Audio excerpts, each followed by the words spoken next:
یہ جو ایک مضمون مولانا اماد یونس صاحب کے حوالے سے یہاں پر نقل کیا گیا ہے، کلام اللہ کے آداب کیا ہیں؟ کلام اللہ کا ادب اسے کپڑوں میں لپیٹ کر رکھنا نہیں ہے،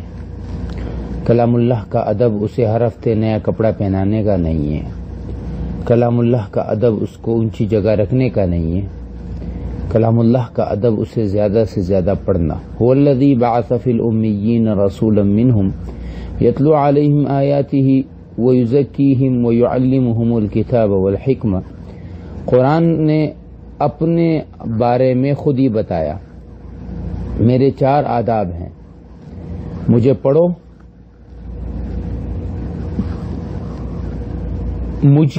مجھ میں جو حکمت کی باتیں ہیں وہ سیکھو، اس کے سیکھنے کے لیے تمہیں حدیث نبوی کی ضرورت ہوگی، وہ سیکھو، اور پھر جو اخلاق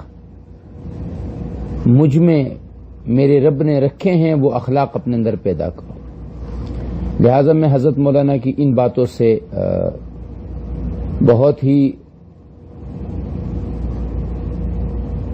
چھوٹا بن کر اختلاف کروں گا کہ جو حضرت نے فرمایا کہ کپڑے بدلے جائیں اور کپڑوں میں لپیٹا جائے، پیٹ نہ کی جائے، یہ محض آداب ہے اور انہی آداب میں امت کھو گئی ہے۔ ضرور قرآن کو پڑھا جائے، ضرور قرآن کو سمجھا جائے، ضرور قرآن کی سمجھنے کے لیے احادیث نبویہ صلی اللہ علیہ وسلم کا مطالعہ کیا جائے، ضرور ان اخلاق کو اپنے اندر لایا جائے، لیکن قرآن کے رحل کے چکروں میں پڑے، قرآن کے جزدان کے چکر میں پڑے۔ اللہ مولانا کو برکت نصیب فرمائے، لیکن میں ان سب چیزوں سے اختلاف کرتا ہوں۔ قرآن کو آپ علیہ الصلوۃ والسلام کے دور میں، صحابہ کے دور میں، جبکہ وہ باقاعدہ لکھا گیا تھا، کہیں بھی ایسی کوئی بات ثابت نہیں ہے کہ اس کو جو ہے وہ کپڑوں میں لپیٹا جاتا تھا۔ ہاں، یہ ضرور ثابت ہے کہ قرآن کے ایک ایک لفظ کے جمع کرنے کی فکر کی جاتی تھی، قرآن کے ایک ایک لفظ کو سمجھنے اور سمجھانے کی فکر کی جاتی تھی، لہذا اس کی فکر زیادہ کی جائے بنسبت ان آداب کے جو ہمارے ہندوستان پاکستان میں عام ہو گئے ہیں۔ اب اگر ذرا سی کسی آدمی کی پیٹھ قرآن کی طرف ہوتی ہے، بیچارہ کہاں جائے؟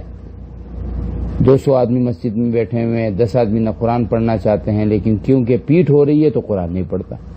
کوئی کرسی پر بیٹھا ہوا ہے تو بیچارہ جو نیچے بیٹھا ہوا ہے، کرسی پر بیٹھا ہوا آدمی نیچے بیٹھے ہوئے آدمی کو قرآن پڑھنے نہیں دے گا، کیونکہ جی میں کرسی پہ بیٹھا ہوں، تو آپ نیچے اتر جائیے۔ وہ لازمی آداب نہیں ہے، یہ وہ آپ علیہ السلام کے زمانے میں پتھروں پر لکھا گیا، لکڑی پر لکھا گیا، ہڈی پر لکھا گیا، چمڑے پر لکھا گیا، بے ادبی نہیں ہے۔ قرآن کی بے ادبی قرآن کو چھوڑ دینا ہے، قرآن کی بے ادبی قرآن کی تعلیمات کو چھوڑ دینا ہے، قرآن کی بے ادبی قرآن کے اخلاق کو چھوڑ دینا ہے۔ لہذا اس کی کوشش کی جائے، اپنی اولاد کو اپنے معاشرے میں اس کو لانے کی کوشش کی جائے۔ اللہ ہم سب کو عمل کی توفیق نصیب